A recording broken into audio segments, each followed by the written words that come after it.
The night my friend set me up with Emma Collins, I realized something very simple about people. Some of them don't want romance.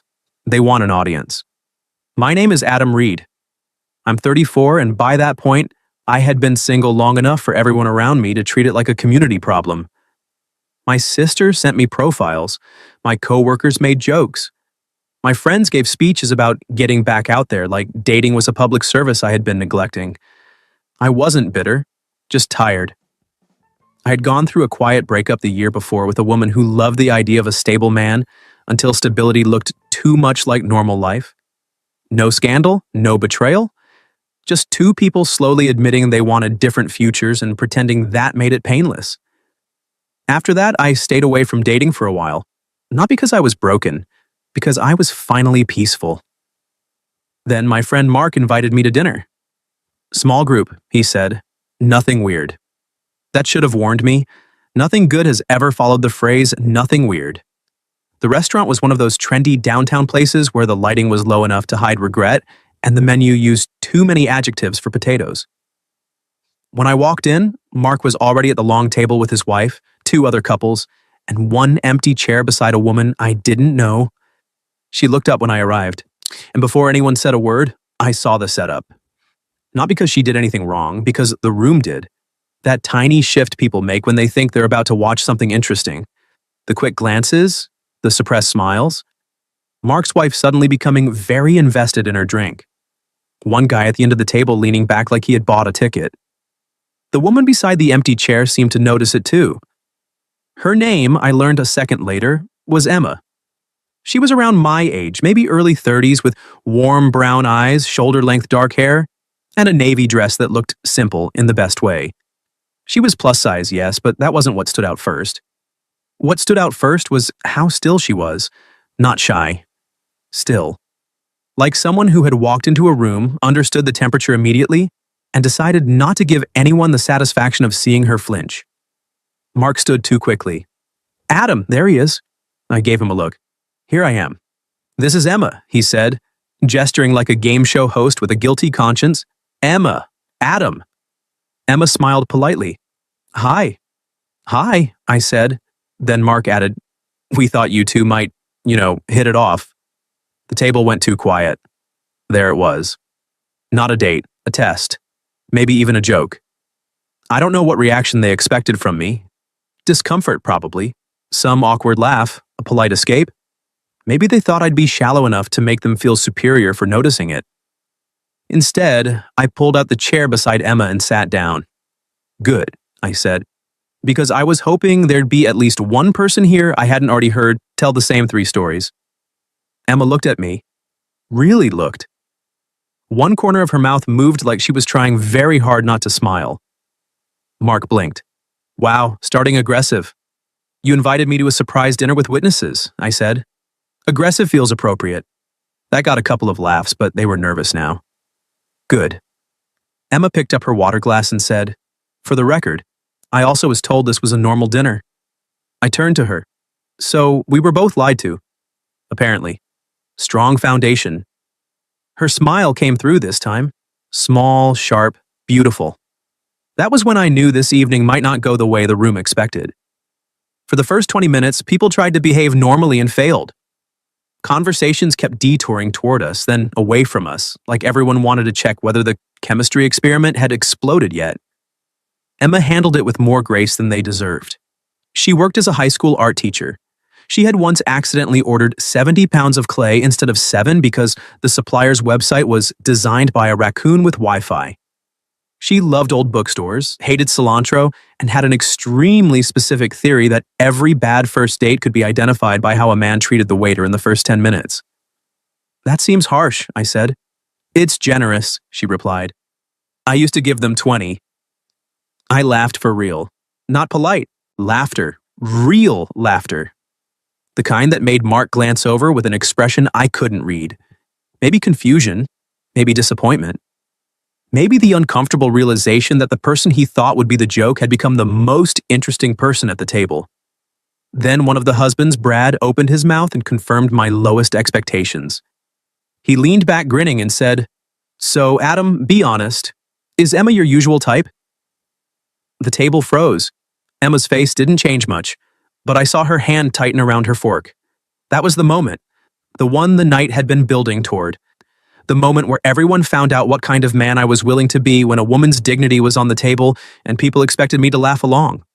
I set my drink down, slowly.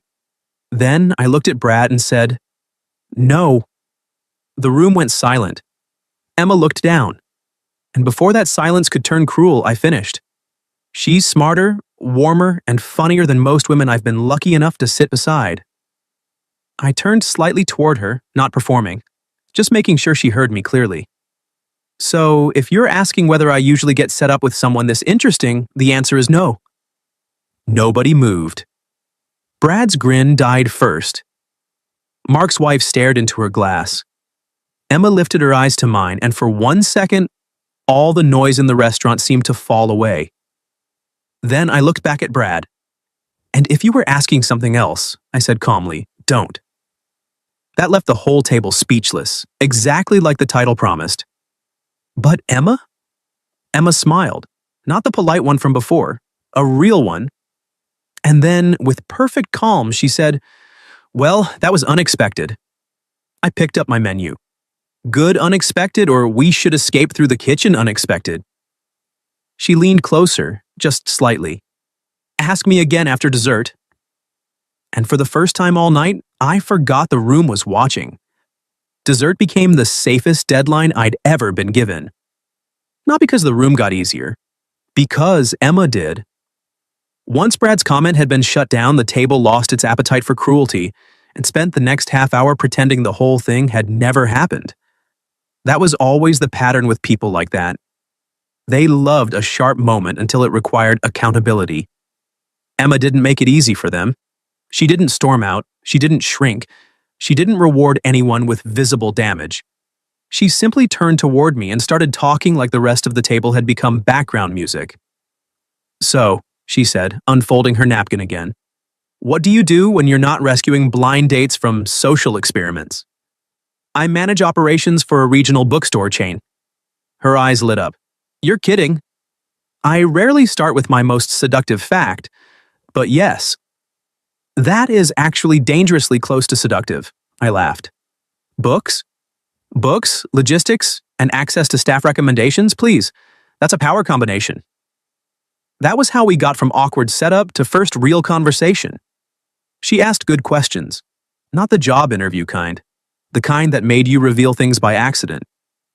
She wanted to know what book I judged people for pretending to like, which store in our chain had the best atmosphere, whether I believed people bought books for who they were or who they wanted to become.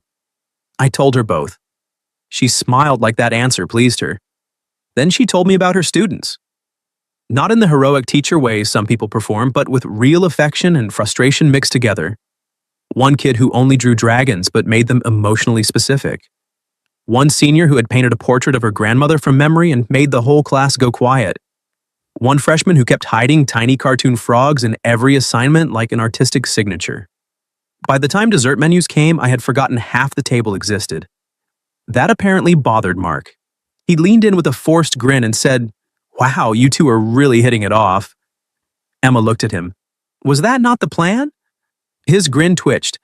"No, of course, I just mean, you seem surprised," I said.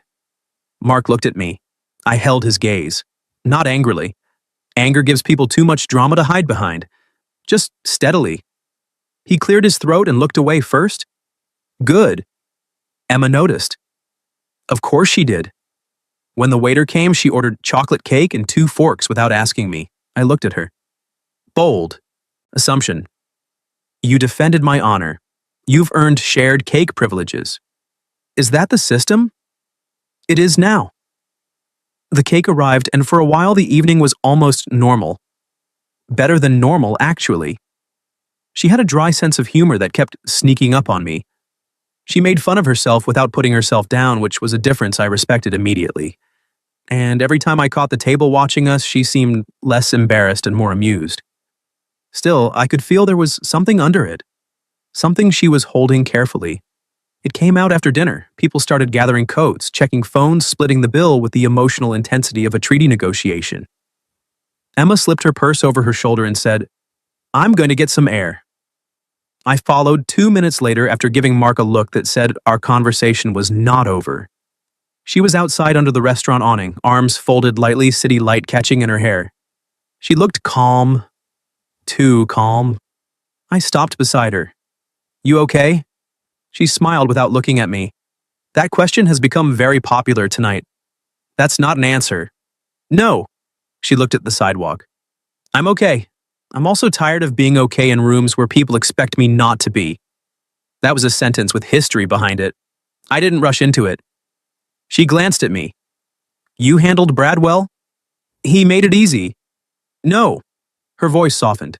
"He made it familiar." That hit harder. Emma took a breath and let it out slowly.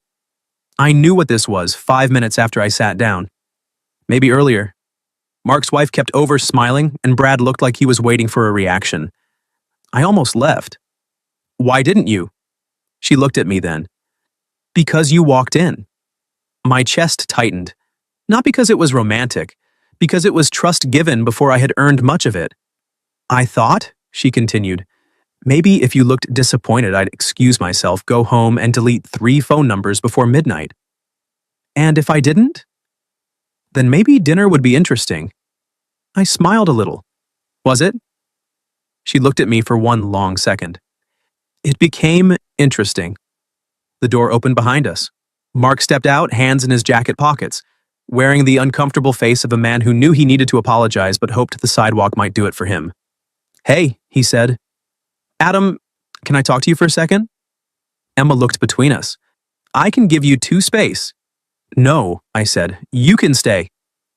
Mark's face got worse. Good. He deserved witnesses too.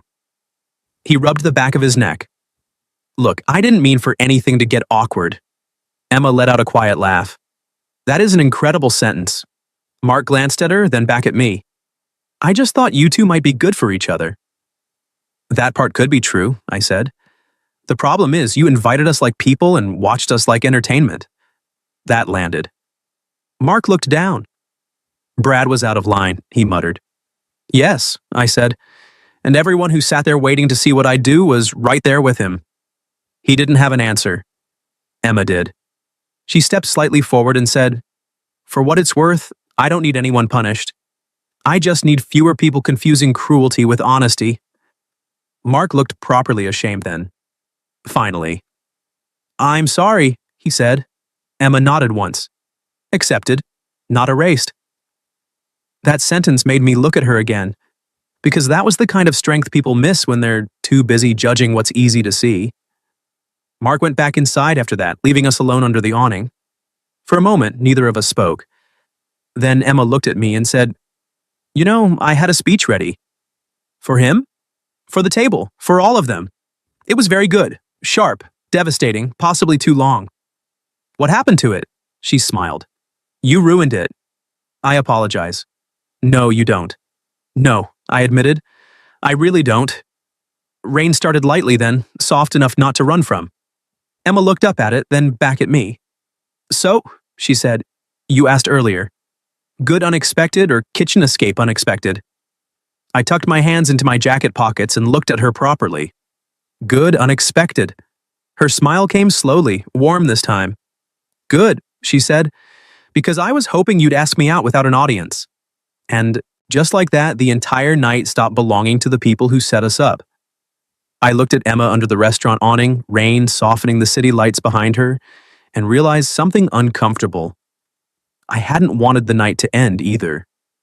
Not because I needed to prove anything to the table inside, not because I felt protective in some dramatic, self-important way, because the woman standing in front of me had taken an evening designed to make her feel small and somehow made the whole room reveal itself instead.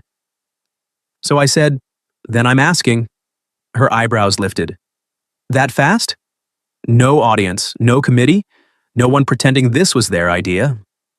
I smiled a little. "Emma Collins, would you like to go out with me on purpose?" Her mouth curved slowly. "On purpose is important." I thought so. She looked past me through the restaurant window, where Mark and the others were still gathered near the bar, trying very hard not to stare and failing badly. Then she looked back at me. Yes, she said, but not tonight. That caught me off guard. She noticed and smiled, not unkindly. Tonight is contaminated. I laughed once. That's fair. I don't want our first actual date to be built on me being publicly underestimated and you being decent in front of witnesses. Her voice softened. I want to know what this feels like when nobody is watching. That was the best answer she could have given, because it told me she wasn't dazzled by one moment. She wanted something real enough to test in daylight. Coffee Saturday? I asked. Bookstore first, she said immediately. I stared at her. What? You manage bookstores. I teach art. If you take me somewhere boring, I'll lose respect for you. That's pressure. That's standards. I smiled. Bookstore Saturday, then coffee. Good. A car pulled up to the curb behind us. Emma glanced at it. That's mine. I didn't want her to leave yet, which felt ridiculous after one strange dinner and a chocolate cake negotiated by fork, but I also liked that she was leaving on her own terms. Before she stepped away, she turned back to me. Adam? Yeah? Thank you for what you said in there. You don't have to thank me for not being cruel.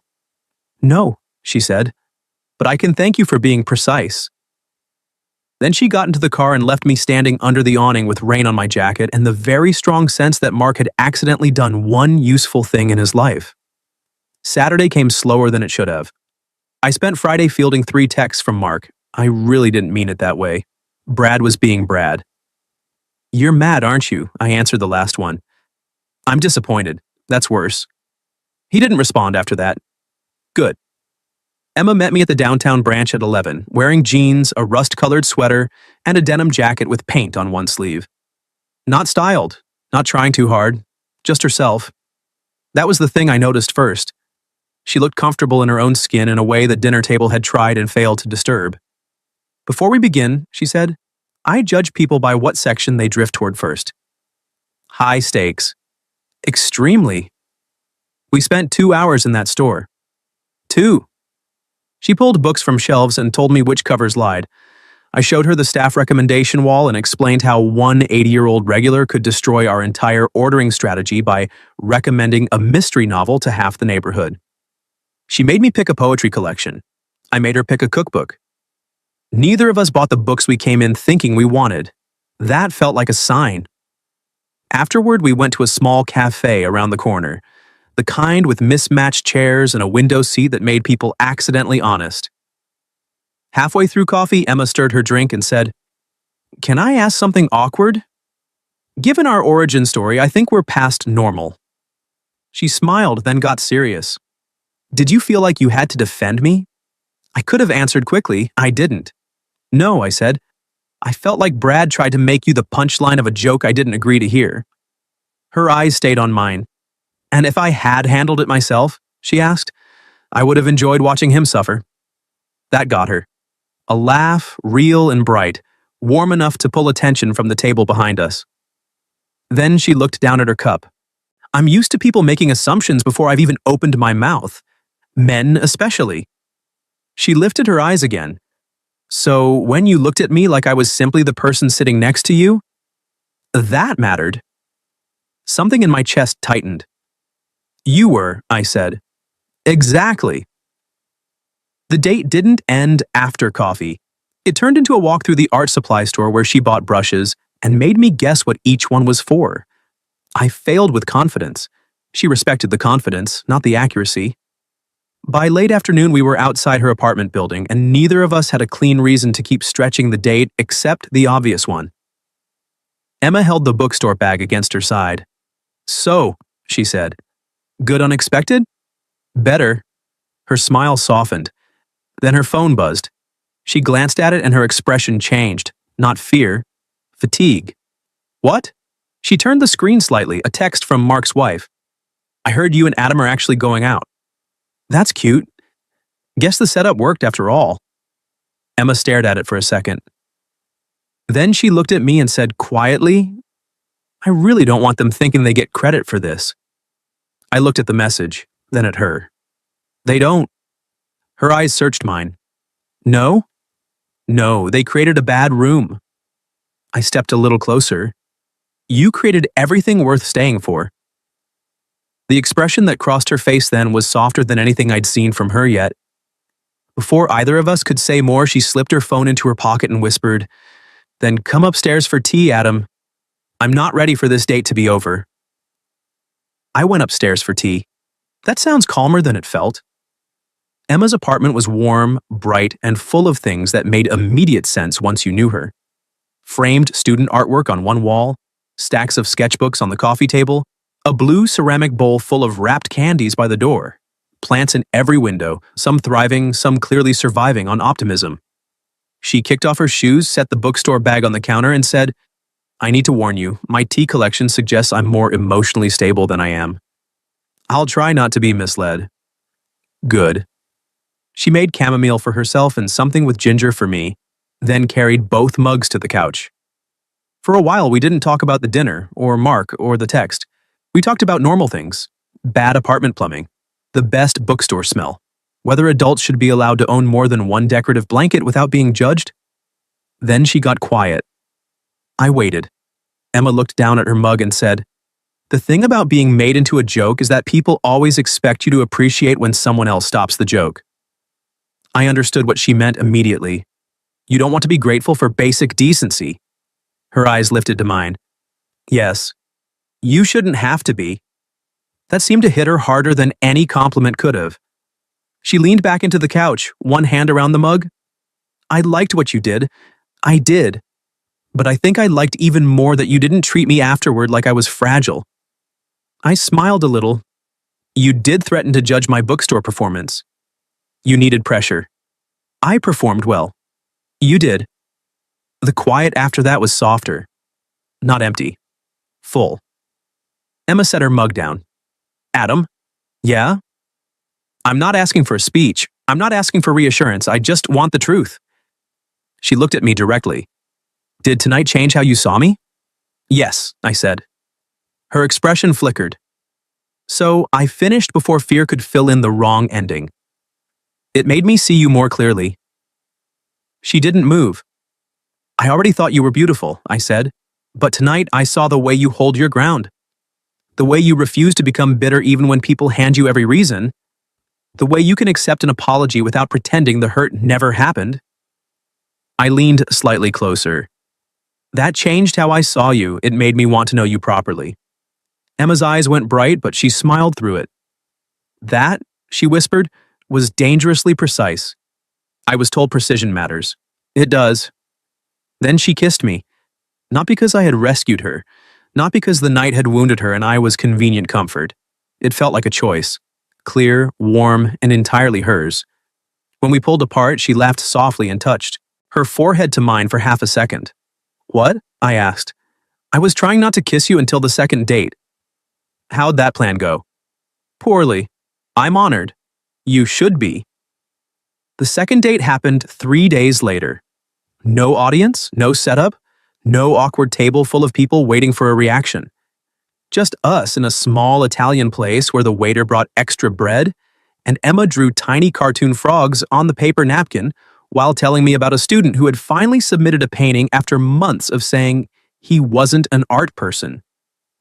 After dinner, we walked for almost an hour. She took my hand first. I liked that, not because I needed proof, because it was Emma choosing without asking the room for permission. Mark apologized properly a week later, not by text, in person. He came to my office, looked uncomfortable, and said, "I thought I was being funny. I wasn't. I'm sorry." I said, "Tell her that." He did. Emma accepted it the same way she had outside the restaurant. Accepted, not erased. That became one of the things I loved about her first. She didn't pretend pain was smaller than it was just to make other people comfortable. But she also didn't let it become the whole room. 3 months later, she invited me to her school's spring art show. I watched her move through the gymnasium while students pulled her from one painting to another, each of them wanting her to see what they'd made. She looked radiant there, not because of how she was dressed, because she was exactly where she belonged. One of her students, a shy girl with purple glasses, asked if I was Miss Collins' boyfriend. Emma looked at me. I looked at her. Then I said, "I'm trying very hard to earn the title." Emma smiled so big the student giggled. A year later, we moved in together. Not because it was dramatic, because Sunday mornings had started feeling strange when we woke up in different places. She brought too many blankets. I brought too many books. We compromised by buying more shelves and pretending that solved anything. 2 years after that, I proposed in the bookstore. Not in front of a crowd. No big speech over a microphone. Just Emma in the art section holding a book she hadn't meant to buy, turning around to find me with a ring and the most honest sentence I had. "I don't want to be the man who defended you one night," I told her. "I want to be the man who chooses you every ordinary day after it." She cried, then laughed, then said yes before accusing me of manipulating her with location. She was right. I absolutely had. And later, when people asked how we met, Emma would smile and say, "A group of people set us up badly." Then I'd add, "Luckily, they underestimated both of us." What would you have done if your friend set you up on a blind date like it was a joke? And then the person beside you turned out to be the most interesting person in the room. And have you ever had someone underestimate you before they even knew you? Tell me your story in the comments. If you like this one, leave a like, subscribe, and I'll see you in the next video.